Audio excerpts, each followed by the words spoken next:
শেখ হাসিনার পদত্যাগের পর তার যে সমস্ত কুকীর্তির কথা ফাঁস হচ্ছে তার মধ্যে অন্যতম হচ্ছে এই আয়নাঘর।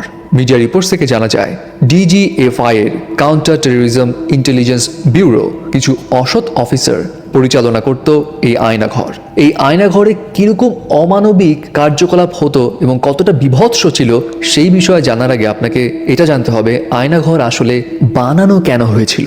আয়নাঘর বানানোর পিছে মেইন রিজন ছিল শেখ হাসিনার মতের বিরুদ্ধে যারা কথা বলবে তাদেরকেই গুম করা। এখানে বিরোধী দলীয় রাজনৈতিক দলের সদস্যরা ছিল, অনেক ব্যবসায়ীরা ছিল, শিক্ষকরা ছিল, সেনাবাহিনী কর্মকর্তা ছিল, ইনফ্যাক্ট অনেক সাধারণ মানুষ ছিল। তাদেরকেই এখানে হুট করে গুম করে নিয়ে এসে বন্দি করা হতো এবং শেখ হাসিনার সঙ্গে যারা কাজ করতে চাইতো না অথবা তার বিরুদ্ধে যারা লেখালেখি করতো পর্যন্ত তাদেরকে মেইনলি টার্গেট করে এখানে নিয়ে আসা হতো। শুধু তাই নয়, এমনও হতো কোনো ব্যক্তির হয়তো কোনো রাজনৈতিক কানেকশনও নেই, কিন্তু তাকে আটক করে রেখে তার ফ্যামিলির কাছ থেকে বড় রকমের টাকা চাওয়া হতো।